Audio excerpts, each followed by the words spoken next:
Mesdames, bonsoir, messieurs, bonsoir et bienvenue dans cette grande édition du soir sur Canal Kin Télévision. Le président de la République, Félix Antoine Tshisekedi Tshilombo, a reçu ce samedi 17 septembre 2022 à la Cité de l'Union africaine le lettre de créance de 3 ambassadeurs extraordinaires en République démocratique du Congo. Il s'agit de Jésus Del Amo Fernandez, ambassadeur extraordinaire et plénipotentiaire de la République du Kiba, de Roberto Parente, ambassadeur extraordinaire et plénipotentiaire de la République fédérative du Brésil, et enfin Ousnou Murat Ilka de la République de Turquie. De la Turquie. Le gouvernement congolais, par le biais de sa vice-premier ministre, ministre de l'Environnement et du Développement durable, F. Bazaïba, a signé un accord au cadre avec la société Aris, dont le siège se trouve en Émirats arabes, un projet de construction d'une zone économique spécialisée et dénommée Kin Malebo, et c'est là sous l'œil vigilant du président de la République, Félix Antoine Tshisekedi Tshilombo, Jules Boulembi. Le gouvernement congolais vient de signer un accord cadre avec l'entreprise Aris en présence du président de la République Félix Antoine Tshisekedi Tshilombo ce vendredi 16 septembre à la Cité de l'Union africaine. Cette société basée aux Émirats arabes unis a été représentée par son PDG Gagan Gupta, et du côté congolais, c'est la vice-premier ministre et ministre de l'Environnement F. Bazaïba Massoudi. La société Aris va créer 15 à 20 000 emplois en République démocratique du Congo, et sa mission va considérer à industrialiser l'exploitation des bois et celle des mines en développant les secteurs import-export. Aris est déjà présent dans 6 pays africains dont le Bénin, le Gabon, le Togo, le Congo-Brazzaville, la Côte d'Ivoire et enfin la République démocratique du Congo. Cette signature d'accord consiste pour la société Aris de construire une zone économique spéciale dans la commune de Ntsele, baptisée au nom de Kin Malebo. Cette dernière va diversifier l'économie congolaise, garantir la paix sociale, mais aussi elle est porteuse d'environ 15 à 20 000 emplois en République démocratique du Congo. Pour la partie congolaise, l'accord avec la société Aris, représentée par son PDG Gagan Gupta, a été signé par la vice-premier ministre et ministre de l'Environnement F. Bazaïba. Cet accord vient d'être conclu avec un partenaire fiable, crédible, qui a fait ses preuves dans les autres pays d'Afrique où nous étions appelés à visiter personnellement. Le gouvernement congolais a mis à la disposition du partenaire un grand terrain de travail. Ça va se faire à Kinshasa, dans le Katanga, dans la Grande Orientale, au Grand Équateur, dans d'autres provinces. En République démocratique du Congo, la société Aris aura pour mission d'industrialiser l'exploitation des bois, la verrerie, l'exploitation minière et développer les secteurs import-export, avec comme objectif premier de faire développer la filière bois en République démocratique du Congo. Le directeur général à l'intérim de l'Institut congolais pour la conservation de la nature, Olivier Moucheté, et son adjoint Vincent Imbongo ont été limogés par la vice-premier ministre, ministre de l'Environnement et du Développement durable, F. Bazaïba. 3 jours après, soit le 16 septembre, F. Bazaïba va signer un deuxième arrêté nommant les personnes qui remplacent Olivier Moucheté et Vincent Imbongo à la tête de l'ICSN. Il s'agit de Henri Mbale Kouzi et de Bernard Mbaf Nzekana, nommés respectivement directeur général et directeur général adjoint par intérim. Ces arrêtés de la vice-premier ministre, ministre de l'Environnement, rendus publics ce samedi 17 septembre sont visiblement la conséquence de l'imbroglio qui caractérisait ces comités de gestion limogés depuis plusieurs semaines. Pour rappel, dans une lettre envoyée à Bazaïba le 19 juillet dernier. Olivier Moucheté avait sollicité la suspension de son adjoint, l'accusant de fait usurpation de pouvoir et insubordination. En réaction, Vincent Imbongo va adresser à F. Bazaïba le 8 août un mémorandum de 11 pages dans lesquels il accuse son titulaire notamment des criminalités financières et de népotisme. Une commission constituée des secrétaires généraux de l'environnement et celui du tourisme avait été mise en place pour auditionner le antagoniste pendant ces temps. Les manifestations seront organisées par les agents pour réclamer la démission de Olivier Moucheté. Ces derniers suspendra plusieurs directeurs et autres agents pour avoir pris part à une réaction subversive contre son autorité. C'est ce qu'écrit nos confrères de 7sur7.cd. La patronne de la MONUSCO, Bintou Keïta, a échangé avec le bureau de la Commission électorale nationale indépendante, CENI, avec à sa tête le président de la centrale électorale, Denis Kadima. Les échanges ont tourné autour de la prochaine contribution du système des Nations Unies pour l'organisation des élections en 2023 pour un appui efficace et cohérent. Il a été décidé de la mise sur pied d'une plateforme devant servir de courroie de transmission en termes d'échange pour l'organisation de scrutins en 2023. C'est ce que dit Alain Noka dans ses reportages. Le président de la centrale électorale, Denis Kadima Kazadi, a reçu en audience la chef de la mission de l'Organisation des Nations Unies pour la stabilisation de la RDC, Bintou Keïta, qu'accompagnaient les représentants pays du PNUD en RDC, venus échanger avec le bureau de la CENI dans le but de savoir ce dont pourra apporter le système des Nations Unies au processus électoral en cours. Pendant les échanges, les deux parties ont convenu de travailler en synergie grâce à une plateforme de communication publique en vue de savoir comment le système des Nations Unies peut apporter son appui logistique et autres. Satisfaite de la disponibilité du président de l'administration électorale Denis Kadima Kazadi pour les éléments fournis quant à l'organisation des élections en RDC, la patronne de la MONUSCO, au sortir de l'audience, s'est confiée à la presse. Au cours de l'entretien avec la représentante de la mission de l'Organisation des Nations Unies pour la stabilisation de la RDC, le président de la CENI, Denis Kadima Kazadi, a exprimé la détermination de son institution et de son bureau à organiser les élections crédibles, transparentes, dont les résultats seront acceptés par toutes les parties. C'était de nous présenter en tant que système des Nations Unies, puisque nous avons eu le rapport d'évaluation des besoins d'accompagnement de la CENI, qui a circonscrit les appuis que pourrait donner donc le système des Nations Unies. Donc c'est ce dont nous avons discuté, et nous nous sommes aussi mis d'accord sur le fait que nous devrions avoir des plateformes régulières d'échange entre nous, de manière à pouvoir travailler en synergie en termes de communication publique, mais aussi de voir comment les appuis, que ce soit au plan logistique et ou autre, sont déterminés au fil des échanges que nous aurons donc de façon régulière.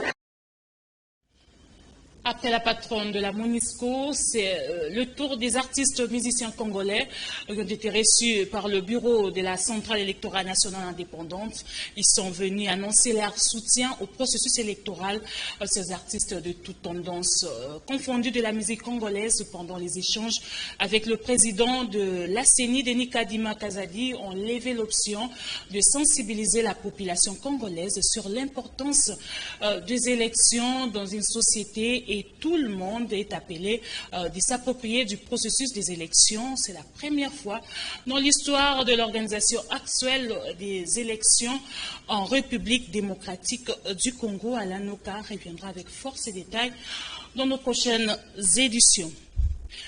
Joseph Désiré Mobutu Kambale, un des fils de feu président, le maréchal Mobutu a tenu un point de presse, c'est samedi 17 septembre à Gombe, au sujet de certaines de leurs successions maternelles en conflit foncier avec un certain Ibrahim de Sosimex, appuyé par le ministre de l'Urbanisme Pius Mwabilou. Il s'agit de la villa sur avenue Mweneditou numéro 5 et sur le boulevard du 30 juin numéro 154 dans la commune de la Gombe. Un reporter signé Prince Mbouyi et Rodi Louadio.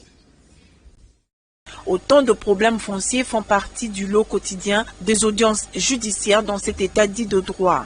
Le dernier en date est celui de Joseph Désiré Mobutu Kambale, fils du fait maréchal Mobutu, indigné par différentes tracasseries foncières venant de certains officiels dont ils font l'objet. Bien que réhabilités par les tribunaux depuis décembre 2019 à leur retour d'exil, alors qu'un accord a été conclu à Gaborone avec un pacte républicain dont parmi les résolutions figurait également la restitution des avoirs du feu maréchal Mobutu et de tous les membres de sa famille. À ces jours, certains patrimoines posent problème. Les cas des villas 6 Mweneditou numéro 5 et sur le boulevard du 30 juin numéro 154, toujours dans la commune de la Gombe. Une succession maternelle acquise avec certificat d'enregistrement et titre de propriété. Les ministres Pius Mwabilou, qui se prend aujourd'hui au-dessus de la loi, même au-dessus du chef de l'État, c'est ma façon de voir les choses en fait. Parce que même les décisions judiciaires sont rendues et exécutées au nom du chef de l'État. Mais quand un ministre doit donner un coup de pied à tout ça et fouler, je ne sais pas où est-ce qu'on se retrouve. Avant que je ne récupère la propriété, où nous étions en querelle jusqu'aujourd'hui avec M. Ibrahim Issaou Sosimex, quand est-ce qu'il a su que le bien appartient à l'État? Parce qu'il a été ministre du tutelle, là ça fait plus d'une année maintenant. On n'a jamais été dérangé là-bas. Nous étions en procès, moi, contre M. Ibrahim. J'ai y allé dénoncer plusieurs fois. M. Ibrahim est arrivé là comment? Joseph Désiré Mobutu Kambale en appelle à l'indulgence du chef de l'État pour mettre fin à ces cauchemars qui a trop duré. Restons toujours dans le propos de Joseph Désiré Mobutu Kambala, où il a sollicité l'implication du chef de l'État pour qu'il soit rétabli définitivement dans ses droits. Il a dit au micro de Prince Mbouyi et Rodi Louadio. Son Excellence Félix Antoine Tshisekedi Tshilombo. Excellence, Monsieur le Président, humblement je viens m'adresser à vous pour solliciter votre implication personnelle. Je ne peux pas citer les noms ici. Hier, c'était la famille X. Aujourd'hui, c'est l'un des enfants du président Mobutu. On ne sait pas demain. Si personnellement, vous ne vous impliquez pas, ça va dégénérer. Parce qu'il y aura un certain moment où il y aura peut-être des incidents sur le terrain, comme ce qui est le cas à la concession d'Idjana, où le ministre Doli n'a pas su s'assumer. Nous évitons que nous en arrivons là. Le pays a déjà beaucoup de problèmes. Ça nécessite que nous soyons dans l'unité. C'est dans l'unité qu'on peut vaincre l'ennemi qui nous dérange du côté est et à tout. Nous avons le devoir de soutenir notre armée, de vous soutenir comme commandant suprême. Mais à votre niveau, s'il y a des problèmes entre les enfants, père que vous êtes, vous devez vous impliquer pour voir comment départager les enfants. Pour mon cas, je suis dans mes droits. Les décisions exécutées ont été rendues en bonne et due forme. Aujourd'hui, les décisions sont prises et exécutées en votre nom, de par vos fonctions. Donc, je ne sais pas si quand vous ne serez pas là, après vos mandats, qu'on revienne sur tout ce qui a été décidé. Ça serait faire un cercle vicieux et le pays ne peut pas avancer. Je demande humblement que vous vous imprégniez de ce dossier pour pouvoir retourner dans mes droits. Que ma parcelle me soit restituée, parce que cette parcelle-là n'appartient pas à l'État. Ça fait 43 ans aujourd'hui. On ne peut plus parler de l'État là où il y a eu des décisions judiciaires en confirmation devant dont l'État était parti. Nous sommes en conflit, moi et M. Ibrahim. On ne sait pas depuis quand, sur base de quel élément, et le ministère dirigé par le ministre Pius s'est appuyé pour pouvoir nous mettre dehors là où il y a un arrêt de la Cour d'appel. Le 17 septembre de chaque année, consacré à la célébration de la Journée internationale du nettoyage, à l'Institut supérieur pédagogique de la Gombe, la Journée internationale du nettoyage 2022 a suffisamment vécu grâce aux travaux de salubrité de bureaux et auditoires organisés par le comité de gestion en collaboration avec la brigade Green Team ISP Gombe. Reportage Clavier à la Dière. La Journée internationale du nettoyage 2022, célébrée le samedi 17 septembre, a été une occasion propice pour le comité de gestion Ekombe Ekofo Gertrude de faire découvrir les grandes actions menées en vue de rendre salubre et attrayant l'environnement de l'Institut supérieur pédagogique de la Gombe.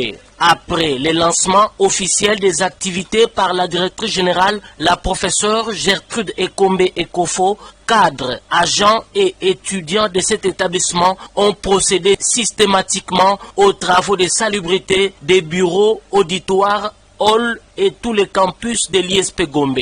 Organisé sous les auspices du comité de gestion en collaboration avec la brigade Green Team ISP Gombe, cette grande activité de Clean-up Day aura permis aux autorités académiques actuelles de visiter les homes des étudiantes, auditoires et différents lieux de travail pour palper du doigt la portée de leur politique sociale et environnementale. L'objectif, d'après le comité de gestion, c'est développer la culture de nettoyage et la culture d'entretien. Ce n'est pas seulement pour aujourd'hui. Et je crois qu'on le fera même à petite échelle, pas à grande pompe comme aujourd'hui. Aider le comité de gestion de l'ISP Gombe à relever les défis de l'environnement, c'est l'objectif que s'est assigné la coordonnatrice de Green Team ISP Gombe, Madame Mami Okoto, chef de travaux au département de géographie et environnement. Message lancé à l'occasion de la célébration de la Journée internationale du nettoyage 2022. Stratégie primordiale, c'est l'autoprise en charge. Ça a été même le mot clé de l'activité d'aujourd'hui. L'autoprise en charge. Green Team n'a pas voulu passer dans le bureau et nettoyer les bureaux pour aujourd'hui les auditoires. Mais chacun l'a fait. C'est ça l'objectif.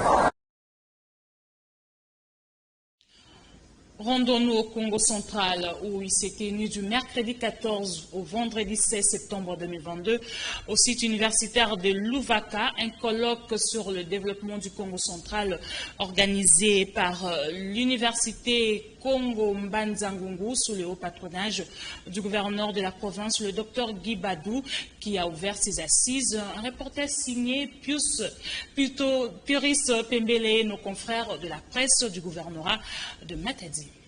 Sous le haut patronage du gouverneur de province, les colloques sur le développement du Congo central est organisé par l'université Congo Mbanza-Ngungu sur son site du campus de Louvaka, dans le but de contribuer à l'édifice de développement de la province.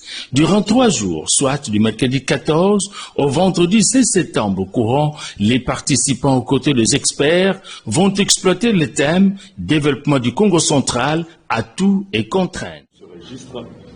Je me dois de remercier sincèrement le comité organisateur pour le choix du thème « Développement du Congo central », dont il entend faire l'autopsie à travers les travaux de différentes commissions mises en place. Déclarant ouvert cet atelier en sa double qualité du chef de l'Institut provincial et de l'ancien de cet alma mater, faisant la fierté de la province dans le monde scientifique, Dr Guy Bandundungidi souhaite que les résolutions et les recommandations qui seront prises soient à même de booster le développement de sa chère province. Revenons à Kinshasa pour boucler complètement cette édition du soir coordonnée par Kouparbo, la Freddy Takidi, Tony Binda, Soulemboyo, si Dieu le veut. Je vous retrouve encore le samedi prochain, même chaîne, même heure. Mais en attendant, je vous laisse suivre le bon programme de Canal King Télévision. Au revoir.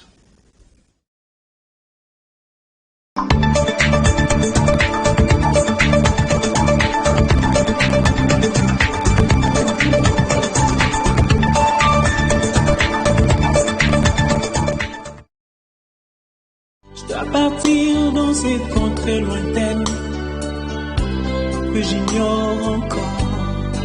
La famille Bungana a la profonde douleur d'annoncer aux amis et connaissances la mort de leur père, grand-père et arrière-grand-père, Monsieur Léonard Bungana Mboa. Décès survenu le mercredi 7 septembre 2022 des suites d'une maladie. Les programmes des obsèques se présentent